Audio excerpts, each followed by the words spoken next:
자, 그런 사실을 인류 역사 6,000년을 통해서 성경 역사 6,000년을 통해서 확인을 해보도록 하겠습니다. 아담이 타락하지 않았으면 이렇게 기본적으로 12수, 4수, 21수, 40수를 탄감복귀했을 것이라고 말씀드렸죠. 그래서 이 아담이 이것을 이루지 못하니까 역사가 이렇게 연장된 거예요. 아담으로부터 그래서 아브람까지 이것은 상징적 동치성 시대, 가정적 시대죠 이게.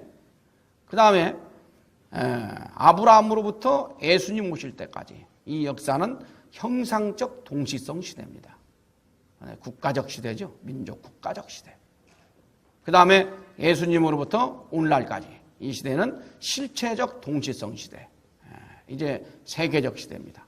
이런 식으로 역사는 크게 상징적으로, 형상적으로, 그 다음에 실체적으로 역사가 연장되어 왔습니다. 그러면서 이 역사가 이렇게 동일하게 반복되면서, 비슷하게 반복되면서 역사를 이어왔더라라고 하는 사실입니다. 이것을 좀 큰 그림으로 보게 되면요. 아담이 타락하지 않았으면 12수, 4수, 21수, 40수를 기본적으로 완성했을 것이라고 그랬습니다. 근데 아담이 이름으로 타락함으로 말미암아서 12수, 4수, 21수, 40수 이걸 잊어버렸어요. 그래서 하나님은 1600년, 10대 1600년이 지난 후에 노아를 세웠습니다. 이 10대 1600년이라고 하는 것은 말씀드렸었죠. 10수는 다시 규율수, 본래 아담으로 돌아가고 싶은 그런 하나님의 심정이 내포되었다고 그랬습니다. 그러면서 이 16이라는 수는 사의 귀대가 입체적으로 이루어진 수예요. 그래서 이 16수가 그래서 등장하게 된 것입니다. 그런데 아담으로부터 노아까지 이 1600년은 상징적인 수기 때문에 큰 의미가 없다고 그랬습니다. 그래서 끝에 이 동그라미 2개 이것은 의미가 없어요. 2개, 3개, 4개, 5개도 더 붙을 수 있다 이 말이죠. 이렇게 해서 이제 아담 대신에 노아를 세운 거예요.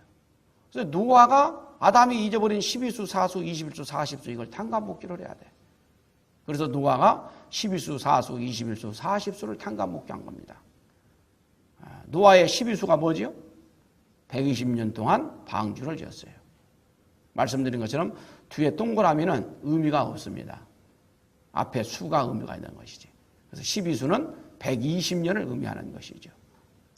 그 다음에 이 4수는 40일 홍수 심판을 했어요. 그 다음에 21수는 뭐죠?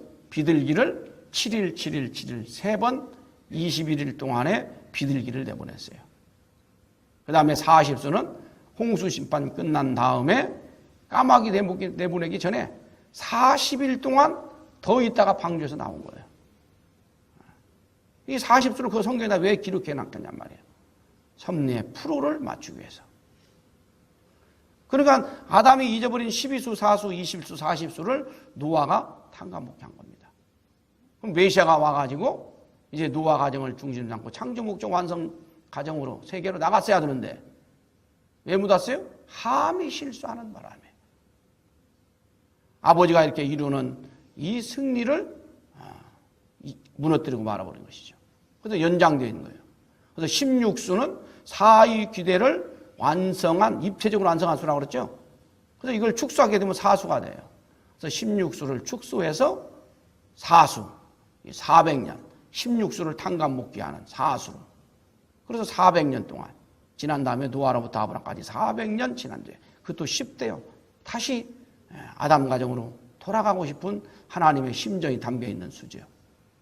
그래서 10대 400년이 지난 후에 아브라함도 12수, 4수, 21수, 40수를 탄감복귀해야 돼. 근데 어제 말씀드렸죠. 아브라함이 비둘기 쪼개지 아니함으로 말미암아서 12수, 4수, 21수, 40수를 시작도 못했어. 그래서 아브라함은 이제 당신이 이루었어야 될 12수, 4수, 21수, 40수를 아브라함 때는 섭리적 3대 인물이거든요. 3수는 완성수라고 그랬거든. 이때는 꼭 뜻을 이루셔야 돼. 그래서 종적으로 연장시킵니다. 근데 이게 다 당신의 직계 자녀들이에요. 연장됐지만 연장되지 않은 입장에 세워서. 그래서 종으로 된 횡적 탄감복귀라고 합니다. 이것을. 그래서 아브라함으로부터 120년이 지난 다음에 야곱이 떡과 팥죽으로 에서로부터 장자권을 뺐지요.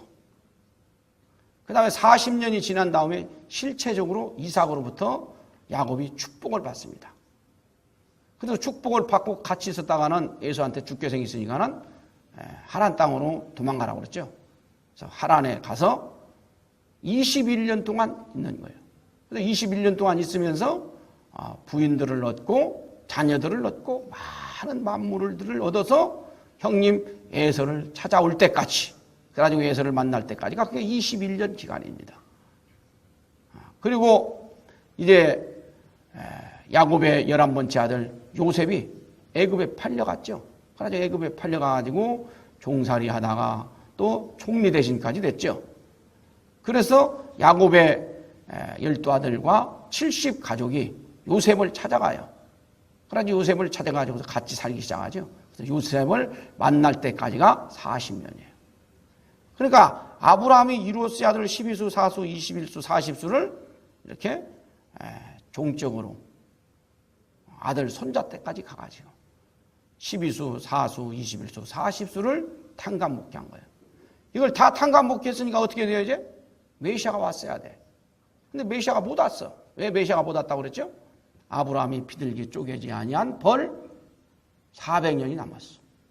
왜 하필이면 또 400년이란 말이에요.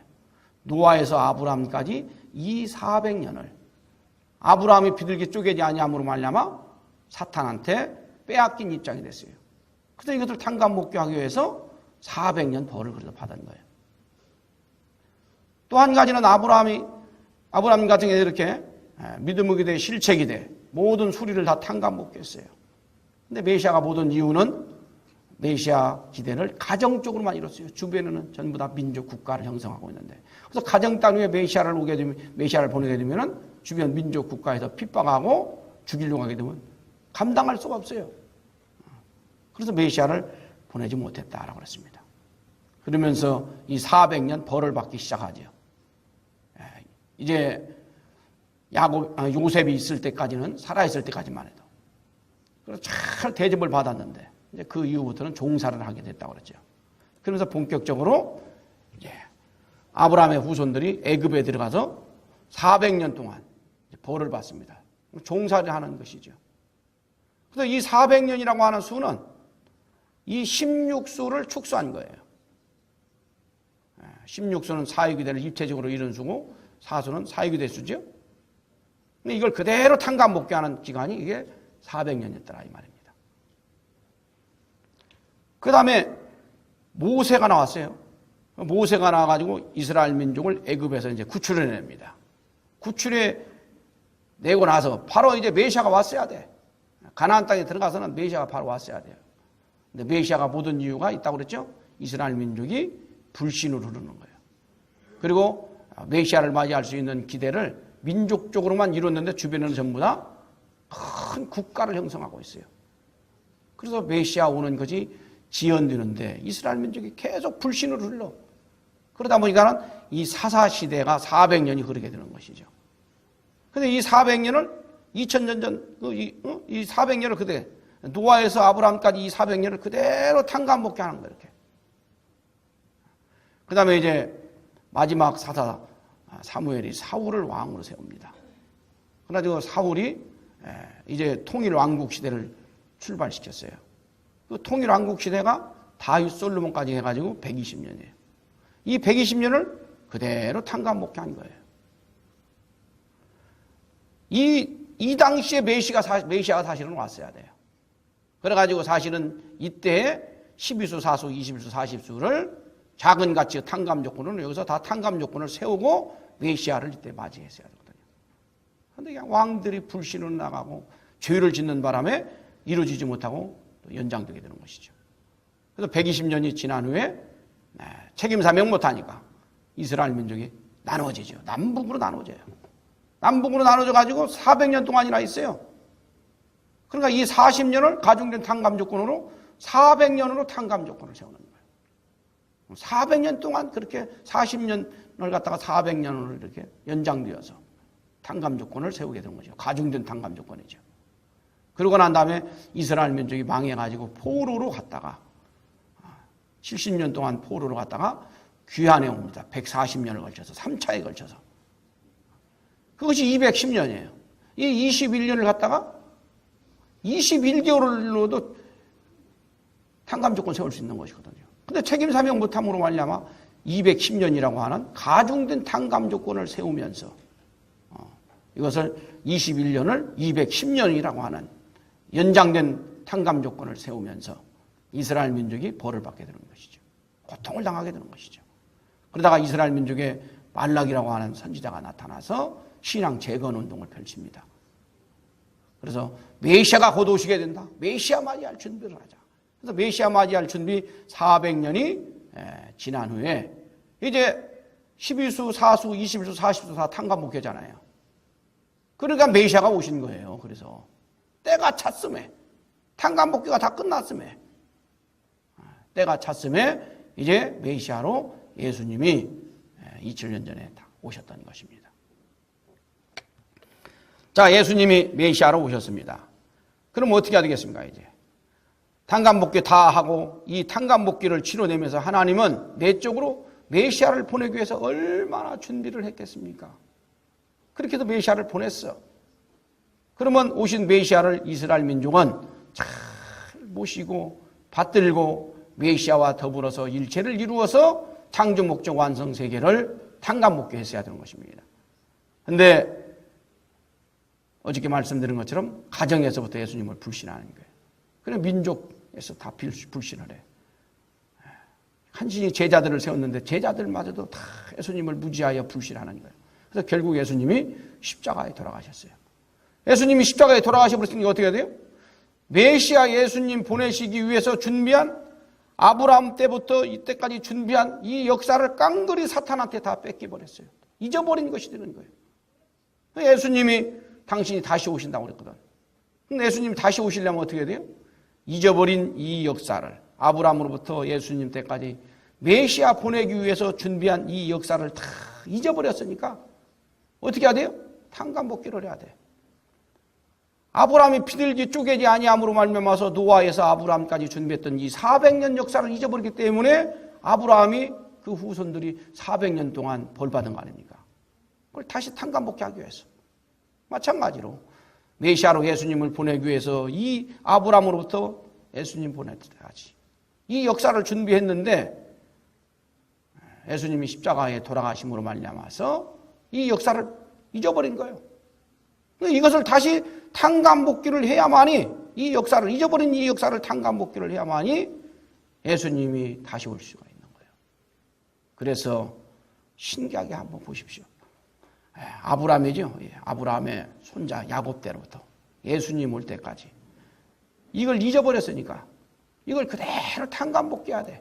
그래서 그대로 탕감복귀를 해야 되기 때문에 예수님으로부터 오늘날 재림주님 오실 때까지 이 역사를 그대로 탕감복귀 당한 거예요. 이렇게 400년, 400년, 400년, 400년, 120년, 120년, 400년, 400년, 210년, 210년, 400년, 400년 딱딱 들어맞추면서 잊어버린 전 역사 2000년을 예수님 이후에 이 2000년으로 탕감복귀한 거예요.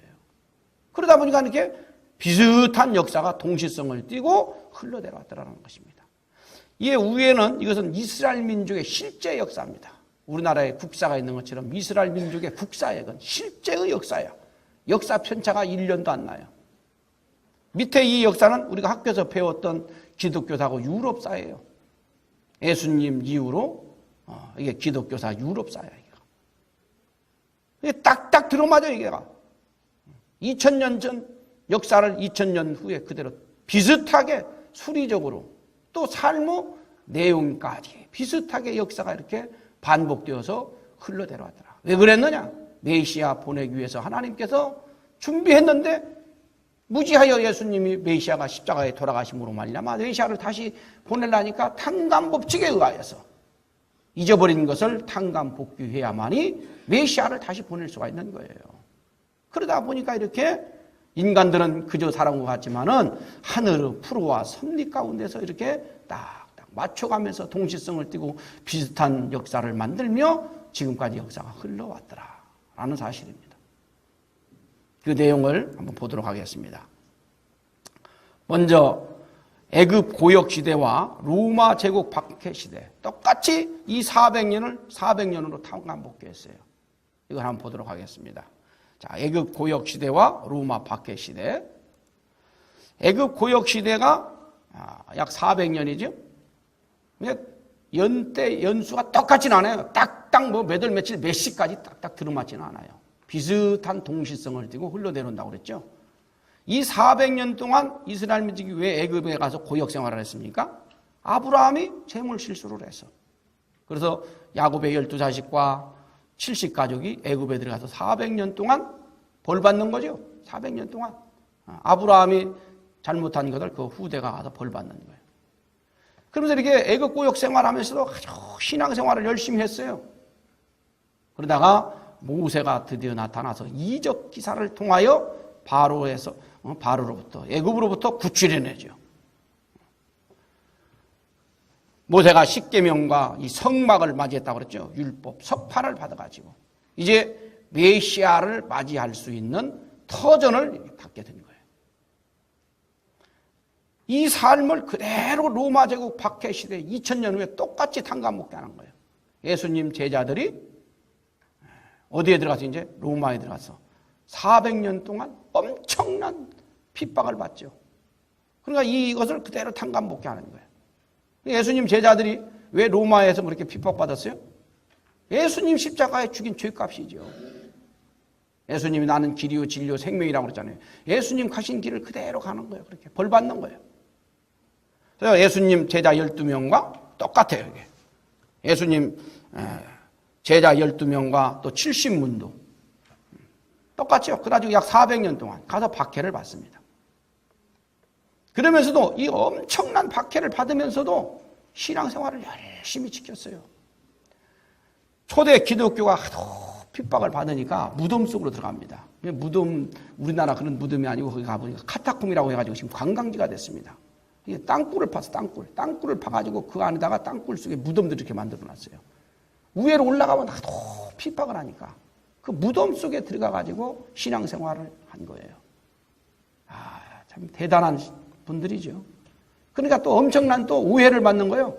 무덤 속에 그냥 땅 속에 남자여자들이 들어가서 같이 살으니까 혼음한다. 사람 고기도 먹고 산다. 이런 오해까지 또 받기도 해요. 그렇게 엄청난 박해를 받으면서 어떤 때는 예수님 믿는다고 하는 사람들은 기름가마 속에다 넣어서 죽여요. 근데 기름가마 넣으려고 할 때 나 예수 안 믿습니다 하면 안 죽이는 거야. 사자들을 굶겨놓고 사자 굴 속에다가 예수 믿는 사람을 집어넣습니다. 사자들이 물어 뜯어 먹으라고. 나 예수 안 믿습니다 하면 안 집어넣어요. 그런데 당당하게 할렐루야 하면서 그 안에 들어가서 죽었어요. 그런 무시무시한 참 박해 속에서도 살아남았습니다. 신앙을 이어나왔어요. 자, 그걸 놓고 볼 적에 참 우리 통일교 이 핍박은 아무것도 아니죠. 그런 무서운 박해 속에서도 신앙을 이어오고 신앙이 더 돈독해져 가고 신앙생활을 더 경건하게 했어요. 그러니까 이 퇴폐한 타락한 로마 사람들이 크리스찬들을 보고 감동을 받은 거예요. 그래서 선하게 살고 싶은 사람들, 착하게 살고 싶은 사람들이 크리스찬으로 개종됐어요. 로마 사람들이.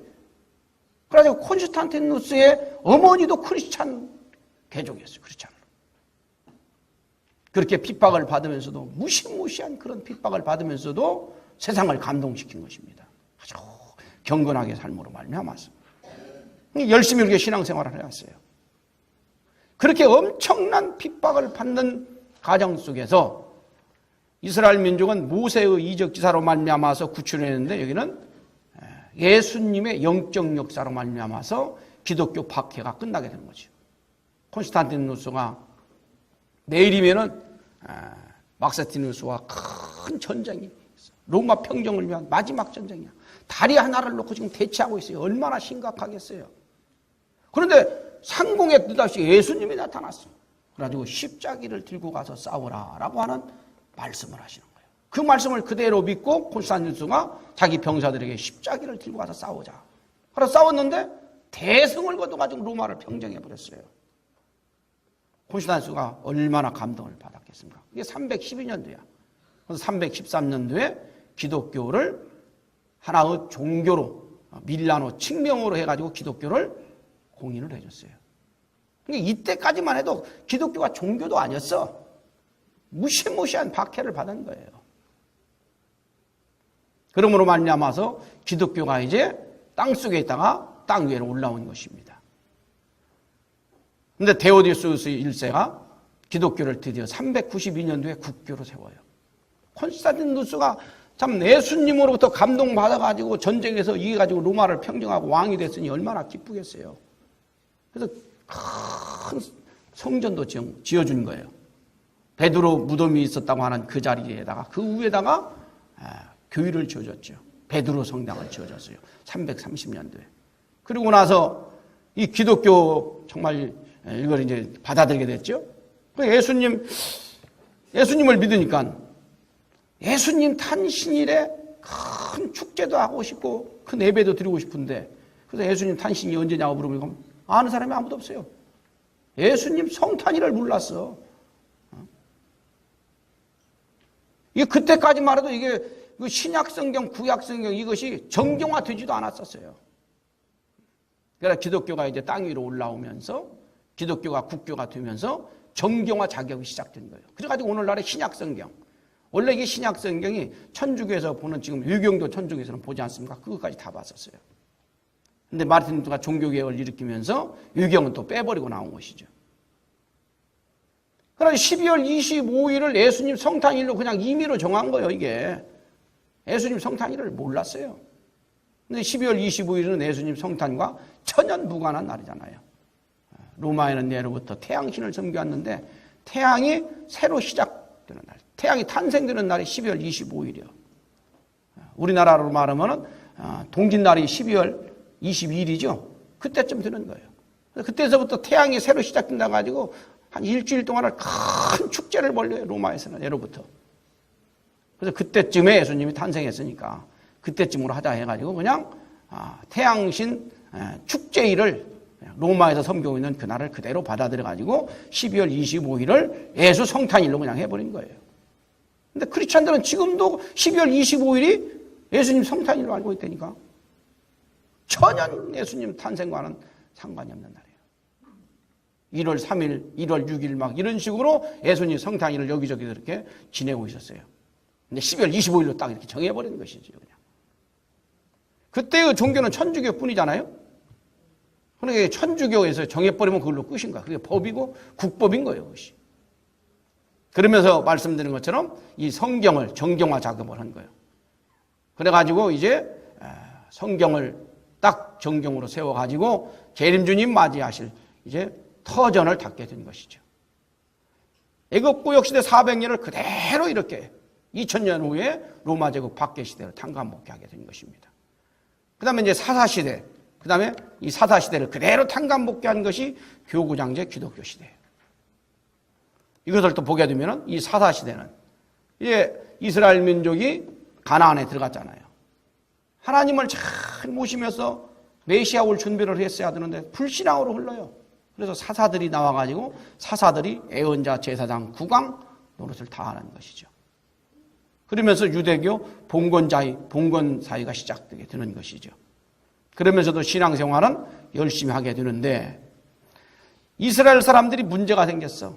그 가나안에 원래 섬기고 있었던 우상들이 있었어요. 그 가나안 여인들하고 이렇게 결혼해서 살고 하다 보니까는 가나안에서 그동안 토착신으로 섬기고 있었던 그 우상들이 이 여호와 신 그 앞에 그 신앙 앞에 들어가지고 신앙적으로 다 혼란이 오게 됩니다. 그러니까 메시아가 오시지 못하고 자꾸 이렇게 연장되어서 사사시대가 400년이나 흘렀던 거예요. 이걸 그대로 탄감복귀하는 것이 교구장제 기독교 시대예요. 이제 기독교가 국교가 됐습니다. 392년도에 국교가 됐죠. 기독교가 국교가 된 거예요. 성경이 곧 나라의 모든 것을 판가름하는 경전이 된 거예요. 교위법이 국법이 된 것입니다. 이제 교구장들이, 여기는 사사들이 있는데 교구장들이 모든 것을 다 치리하는 거예요. 그래서 교구장들이 예언자, 제사장, 국왕 노릇을 다 하는 것이죠. 그러면서 신앙생활을 열심히 하고 있는데 몽고의 일파인 그 훈족이 이쪽 유럽쯤을 침공한 거예요. 그러니까 이 독일 사람들이 게르만 민족이 이 대이동을 하게 되는 것이죠.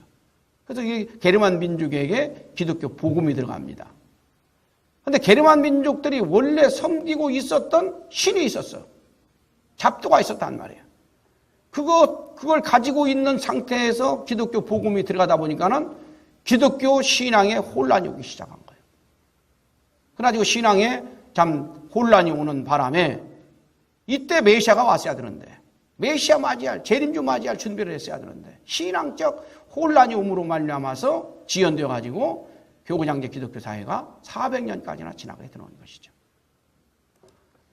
그 다음에는 이스라엘 민족의 통일왕국 시대를 기독교에서는 기독왕국 시대 120년으로 똑같이 이렇게 탕감복귀를 하게 됩니다. 2000년 전 시대를 2000년 후에 비슷하게 똑같이 또 사는 거예요.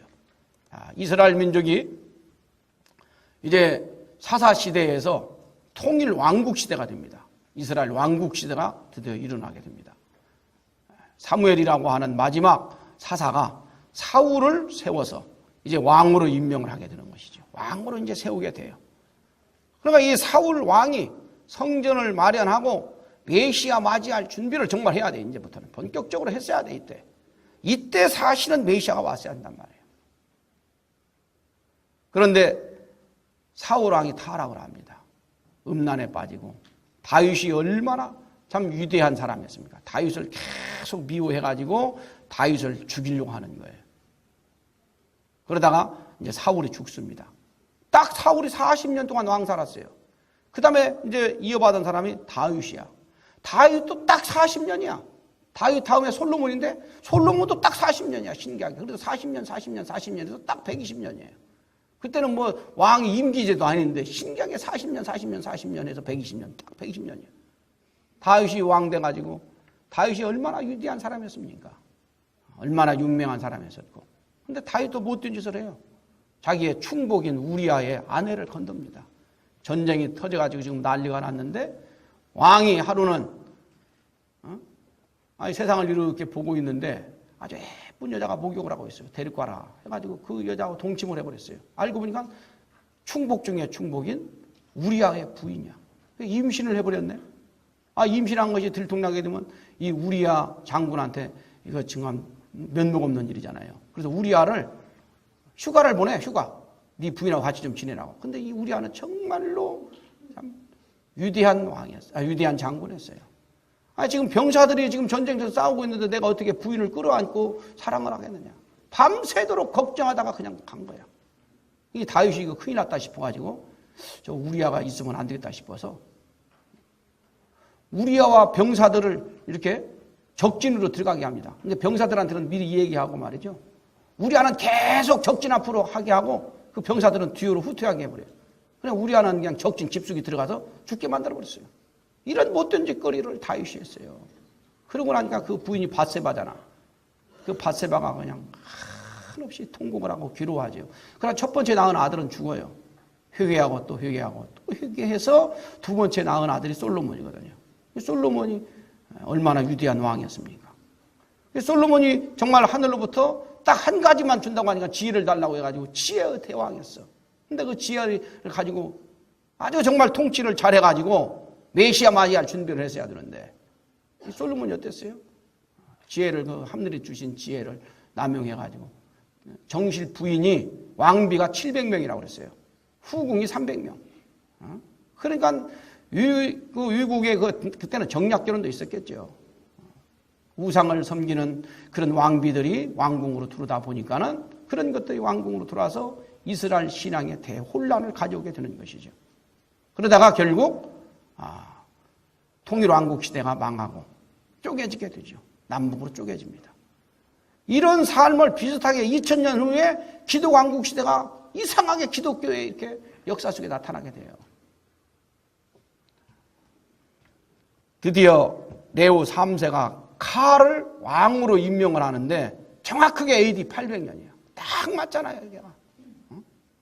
이게 이제는 국왕이, 이스라엘에서는 이제 왕이 성전을 쫙 받들면서 메시아 맞이할 준비를 했어야 돼요. 근데 여기는 이제 어거스틴이 신국론을 완성했어요. 이 신국론을 중심 삼고 이 국왕이 정치를 해서 메시아 맞이할, 재림주님 맞이할 준비를 했어야 되는 것입니다. 근데 이 칼 대제가 타락을 하는 거예요. 그래서 아들, 손자 때까지 가더니 타락하더니 결국 나라가 망하게 되는 것이죠. 기독 왕국 시대가 끝나게 되는 거예요. 똑같이 2000년 전처럼 똑같이 그래 타락을 해가지고 막을 내리게 되는데, 기독 왕국 시대는 동프랑크, 서프랑크로 나눠져요. 이태리까지 나눠집니다만 이태리는 동프랑크의 구속을 받고 있었기 때문에, 지배하에 있었기 때문에 크게 동프랑크, 서프랑크로 이렇게 나눠지게 되는 것이죠. 똑같이 2000년 후에 그대로 비슷하게 탕감복귀를 한 거예요.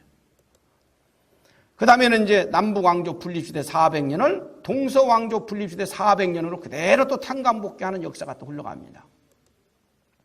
이스라엘 민족이 솔로몬 때 남조 유대, 북조 이스라엘로 나눠져요. 이 남조 유대는 솔로몬의 아들 이 르호보암이 통치를 하게 됩니다. 394년 동안 가요. 남조 유대가. 왕이 20명 나왔는데 그래도 선한 왕들이 많았어요. 근데 요시야의 왕 그 이후로는 좀 나쁜 왕, 악한 왕들이 많이 나왔었습니다. 그런데 북조 이스라엘은 여로보암이라고 하는 사람이 10지파의 후손들을 중심 삼고 이제 북조 이스라엘을 세웠어요. 이 여로보암이라는 사람은 이 대단한 장수였어요. 근데 진보적인 사람이다 보니까 솔로몬들한테 쫓겨나가지고 이제 이방을 이렇게 배회하고 있었던 사람이었어요. 근데 솔로몬이 죽고 나니까는 이제 르호보암한테 와가지고 협상을 하려고 했는데 그게 잘 이루어지지 않았어요. 그러다 보니까는 이제 새로운 왕국을 세워가지고 나가게 된 것이죠. 그게 북조 이스라엘이에요. 근데 북조 이스라엘은 260년 동안 흘러가는데 19왕이 나왔어요. 근데 대부분 다 악한 왕들이었어요.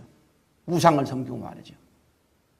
그래서 결국 북조 이스라엘은 아시리아한테 망하고 남조 유대는 바벨론한테 망해가지고 포로로 가게 되는 것이죠.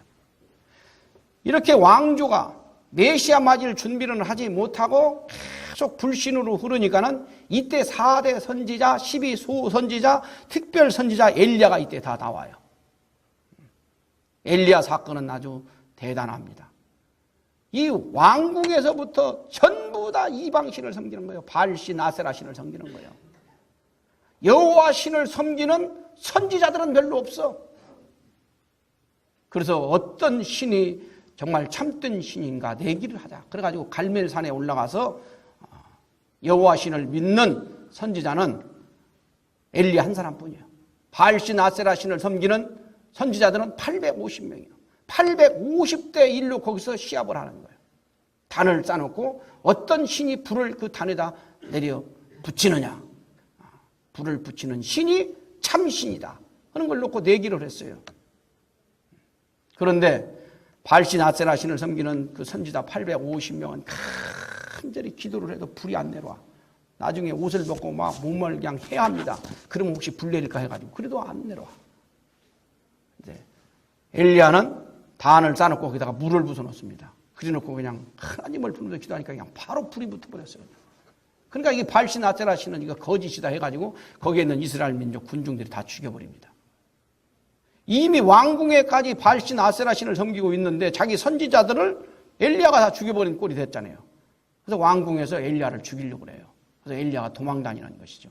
결국 도망다니다가 거기는 휘오리 바람이 아주 무섭거든요. 그 휘오리 바람을 타고 그냥 이 휘오리 바람이 한번 만나게 되면 집이고 뭐 소고 뭐고 다 하늘로 끌고 올라가 버리니까 그거 타고 엘리야가 올라가 버렸다라고 하는 전설이 있더라고요.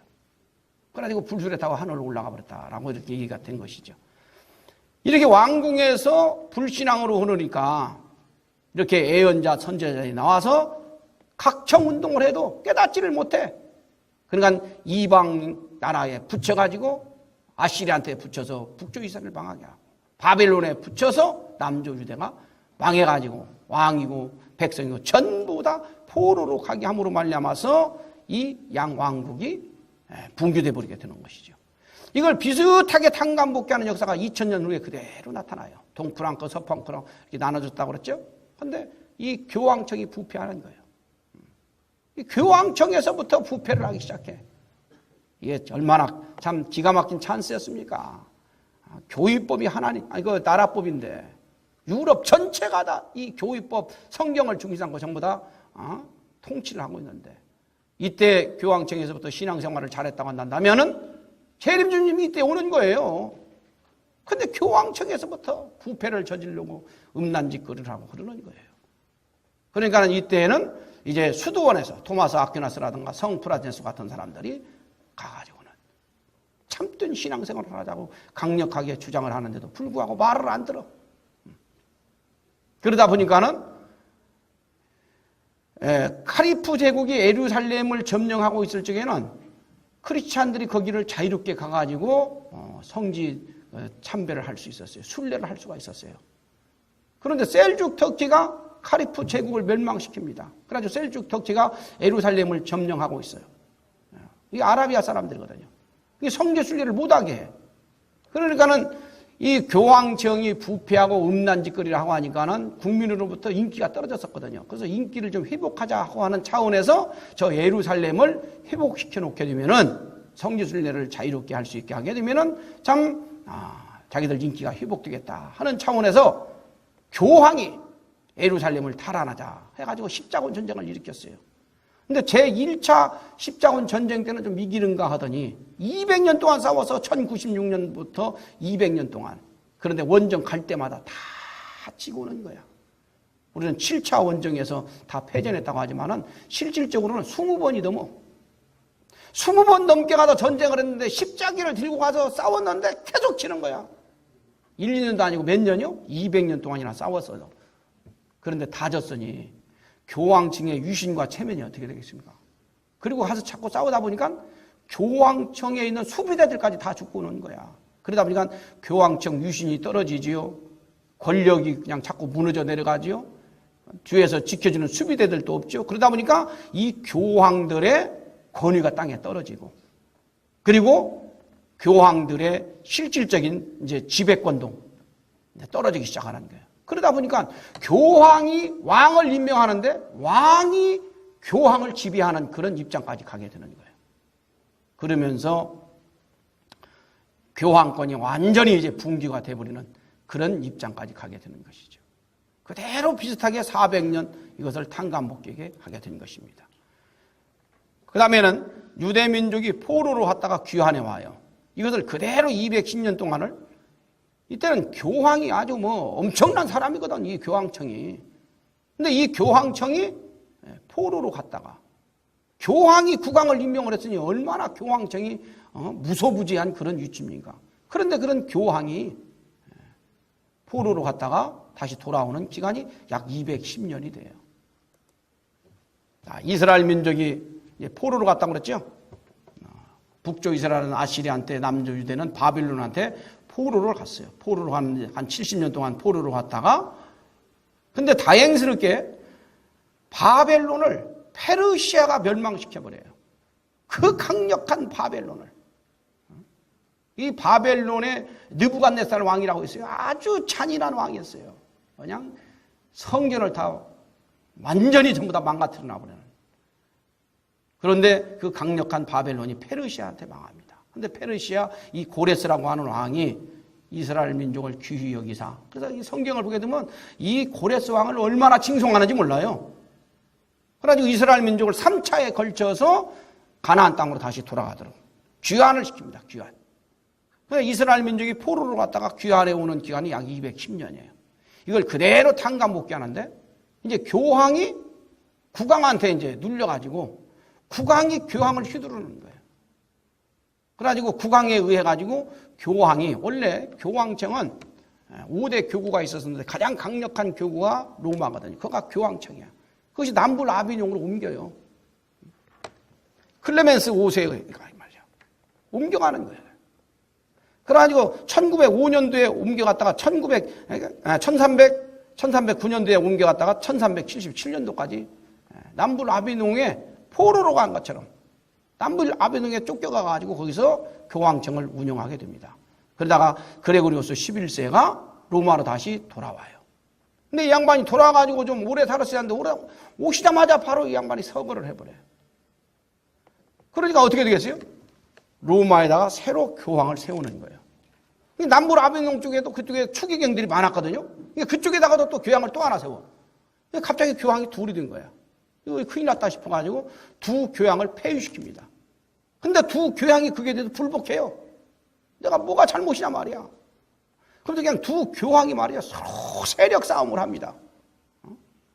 그래서 새로운 교황을 또 하나 세웠으니 교황이 3명이 돼버린 거예요. 그러니까 하늘 아래 태양이 3개가 된 꼴이 된 거예요. 이 교황청이 무슨 망신입니까?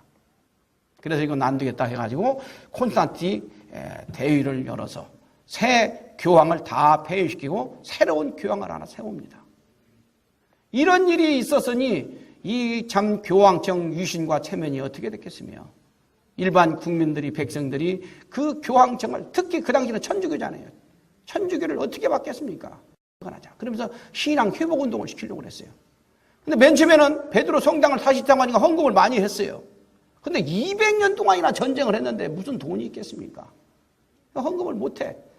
그러다 보니까 면죄부 사건이 터진 거예요. 그래서 헌금한 만큼 연옥에서 천국으로 올라간다 라고 하는 것을 참 주장하면서 면죄부를 팔기 시작한 거예요. 이에 대해서 세상에 헌금 많이 한다고 어떻게 천국 가느냐. 있을 수가 없는 일이다. 이것은. 이에 대해서 반발하는 사람들이 많이 나타났어요. 다 죽인 거야. 사실 종교 개혁을 일으키려고 했던 사람들이 많았습니다. 근데 그때는 이 기독교 법이 국법이니까 다 죽이는 거예요. 기독교에 대항하는 사람들은 다 죽입니다. 다 비참하게 다 죽이는 거죠. 화형식까지 했으니까. 능지처참까지 했으니까. 그런데 비덴베르크 대학의 교수로 있었던 마르틴 루터가 이건 아니다 싶어서 이 면죄부 사건에 대하여서 95개의 조항의 반박문을 써가지고 그 학교 교문에다가 딱 붙였어요. 그러니까 오늘로 말하면 대자보를 붙인 거예요. 대자보. 근데 그걸 보고 호응한 사람들이 엄청나게 많이 일어난 거예요. 지지한 사람들이 엄청나게 많이 일어난 거예요. 근데 죽일 수가 없는 거죠. 지지하는 사람들이 많이 있으니까. 그런데 돌아가고 마르틴 루터는 말이죠. 그 정도까지 파장이 일어날 줄은 몰랐어. 그냥 잡히면 죽겠다 싶어가지고 지하에 숨어 있기도 하고 그랬었어요. 덜덜덜덜 떨면서. 지하에 숨어 있는데 그 부인이 가만히 보니까 이거 기가 막히거든 이거. 자기 남편이 나가가지고 종교 개혁을 승리로 이끌어내야 되겠는데 지하에 숨어서 덜덜덜 떨고 있으니까 안 되겠다 싶어서 그 부인이 상복을 입고 나왔다고 그러잖아요. 상복. 갑자기 루터가 보니까 자기 부인이 상복을 입고 나와. 아니 누가 죽었어? 왜 상복을 입고 나와요? 그러니까 하나님이 죽었습니다. 종교 개혁을 일으켜야 될 당신이, 하나님을 해방시켜야 될 당신이 이렇게 지금 숨어 있으니 지금 하나님이 죽었습니다. 하나님이 울고 있습니다. 그런가 그냥 마르틴 루터가 거기서 그냥 깨닫고 회개하면서 거기서 박차고 왜 하나님이 죽냐고. 내 주는 강한 성인데. 그래서 그때 그를 회상하면서 지은 찬송가 내 주는 강한 성이요. 그 찬송가 거기서 나왔다는 거 아니에요. 생명을 걸고 정말 종교개혁 봉화를 드는 거예요. 그래서 종교개혁을 이제 성공하게 된 것입니다. 이스라엘 민족에서는 마지막 선지자가 말라기예요. 말라기가 나와가지고 이제 우리가 신앙생활을 제대로 해야 된다. 메시아 올 때가 다 됐다. 그래가지고 메시아 맞이할 준비를 본격적으로 하는데 여기는 마르틴 루터가 종교개혁을 일으키는 말미암아서 재림주 맞이할 본격적 준비가 시작된 거예요. 이때까지만 해더라도 성경책이 라틴어로만 돼 있어도 라틴어.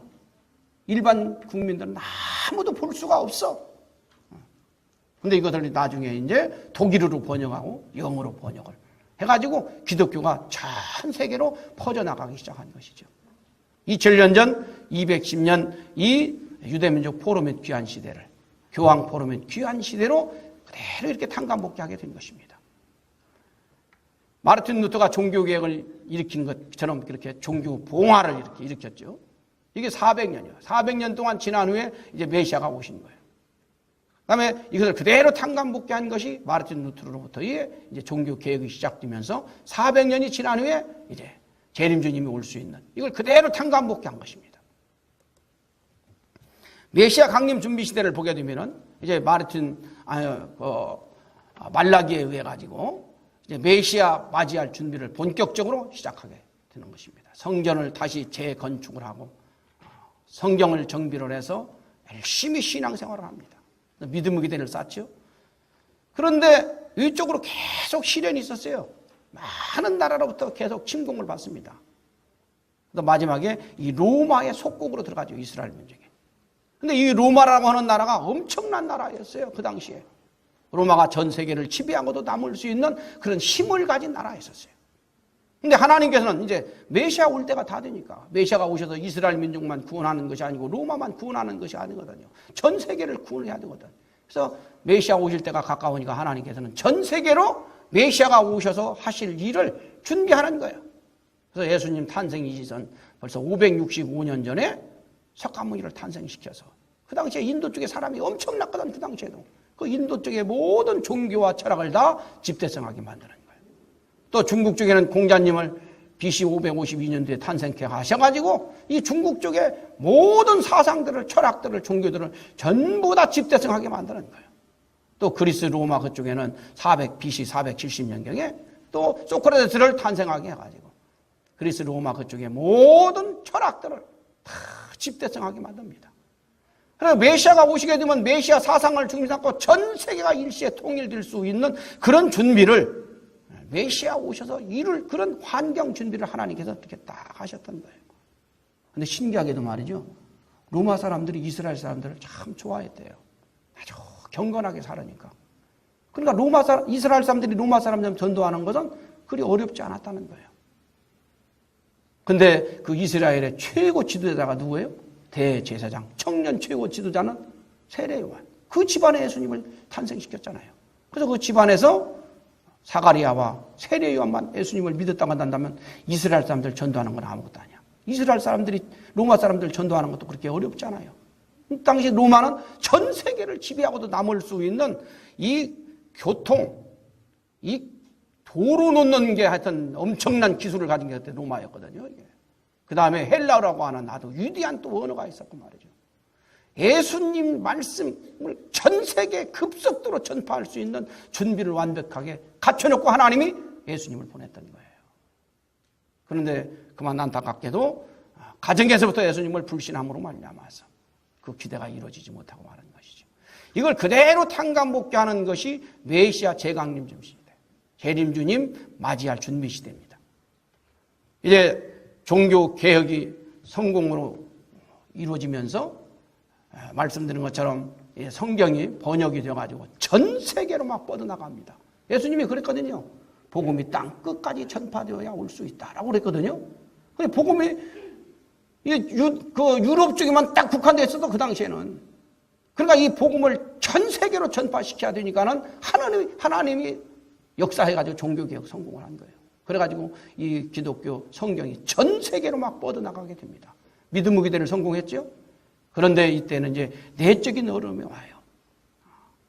이제 사상, 언론, 출판 이런 것이 자유가 오다 보니까 그냥 성경을 이 사람 저 사람이 보다 보니까 해석이 막 달라져 막. 그러다 보니까는 기독교에 대해 혼란이 온 거예요. 교파가 막 분열되기 시작하고 사상의 자유가 오다 보니까는 사상에 대해 혼란이 벌어져서 내적인 신앙적으로 아주 사상적인 이런 혼란이 오게 되는 것입니다.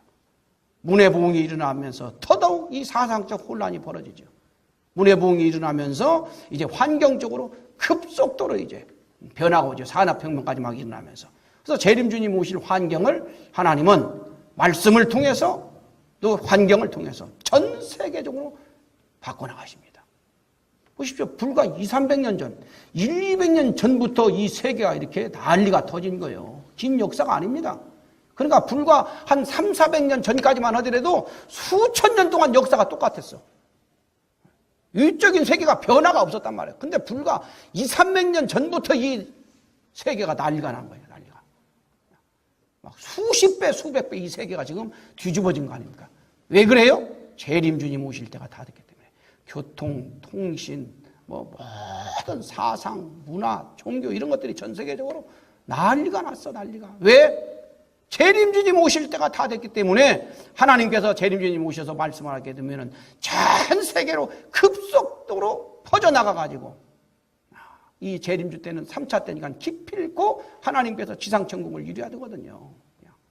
순식간에 지상천국을 이루어내기 위해서 언어, 교통, 통신, 언론 막 전 세계로 엄청난 발달을 시켜버린 것입니다. 재림주님 오실 때가 다 되기 때문에. 이것은 바로 2000년 전 메시아 맞이하기 위해서 400년 동안 준비했던 그 시대예요, 지금이. 이제 그 시대의 끝이 왔습니다. 자, 역사를 놓고 볼 적에 말씀드린 것처럼 이렇게 그대로 전 시대를 사람들이 책임 분담 못함으로 말미암아서 잊어버렸어. 메시아 보내기 위해서 준비한 이 역사를 잊어버렸어. 그래서 이것을 탕감복귀하기 위해서 그걸 그대로 탕감복귀하는 역사 2000년이 똑같이 이렇게 흘러왔더라. 똑같이. 누가 꿰맞춘 게 아니에요. 실제 기록된 역사, 살아온 역사예요. 그래서 이걸 부정하는 사람들은 역사를 부정하는 사람들이에요. 역사를 보니까 이렇게 하나님께서 살아서 메시아 보내기 위해서 준비해온 역사였더라 라고 하는 사실을 부정할 길이 없는 것입니다. 그래서 역사를 보니까 아브라함으로부터 예수님 보낼 때까지 이렇게 400년, 120년, 400년, 210년, 400년 이 역사를 준비해가지고 메시아로 예수님 보냈어요. 근데 이스라엘 민족이 예수님을 몰라보고 예수님을 십자가에 죽였어. 이 역사를 잊어버린 거예요. 그래서 이것을 다시 찾아야만이 복귀해야만이 탕감복귀해야만이 재림주님을 보낼 수 있어요. 그래서 예수님 이후로 똑같은 역사 400년, 120년, 400년, 210년, 400년 이걸 그대로 탕감복귀한 거예요. 대가를 다 지불한 거예요.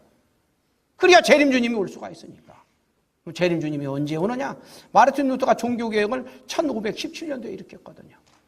그런데 보니까 예수님 보낼 때까지 역사를 보니까 400년, 120년, 400년, 210년, 400년 합치면 1930년이에요. 재림주님은 1930년을 탕감복귀해야만이 재림주님이 올 수가 있어요. 그런데 마르틴 루터가 종교개혁을 1517년도에 일으켰으니 1517년도부터 메시아 재강림 준비 시대에 400년을 플러스하게 되면 1917년이 돼요. 그래서 재림주님은 1917년에서 1930년 사이에 이미 메시아 보내기 위해서 예수님 보내기 위해서 준비했던 그 역사를 다 탕감복귀를 다 했으니 1917년에서 1930년 사이에 재림주님은 오실 수 있게 된 것입니다. 하나님은 역사를 메시아 보내기 위해서 준비해온 역사라고 그랬죠. 메시아 보내기 위해서 1930년 동안 준비를 했어요. 그런데 잊어버렸는데 그것을 다 이제 1930년 역사를 통해서 탕감복귀했어요. 정확하게 1917년에서 1930년 사이에 그래서 재림주님은 오실 수밖에 없는 탕감을 다 치렀으니 오실 수밖에 없는 하나님이 보내실 수밖에 없는 그런 때가 되었다라고 하는 사실입니다. 그래서 재림주님은 1917년에서 1930년 사이에 벌써 오셨어요. 벌써 오셨어요. 인간은 역사 속에서 평화와 행복과 천국을 그토록 소망해 왔습니다. 근데 인간들이 아무리 이거 노력해도 이게 안 이루어지잖아요. 역사 속에서 아무리 노력해도요, 이게 안 이루어져. 그래서 모든 종교에서는 이건 인간은 이룰 수 없는 것이다. 구세주, 메시아, 하나님이 이루시는 것이다. 그래서 모든 종교에서는 구세주, 메시아 사상을 갖게 된 거예요. 구세주, 메시아가 오셔서 평화와 행복과 천국을 이루어주신다. 그래서 모든 종교에서는 메시아 사상을 갖게 된 것입니다. 하나님도 메시아 보내기 위해서 역사를 이끌어왔고 인간도 그래서 메시아 맞이하기 위해서 종교를 세웠던 거예요. 그런데 그 메시아 재림주님은 언제 오세요? 1917년에서 1930년 사이에 이미 오셨다. 그런데 아직도 세상에서는 그 오신 메시아 재림주님을 몰라보고 있으니 하나님이 지금 얼마나 안타깝겠습니까? 자, 이상으로서 이 시간 강의를 마치도록 하겠습니다. 수고하셨습니다.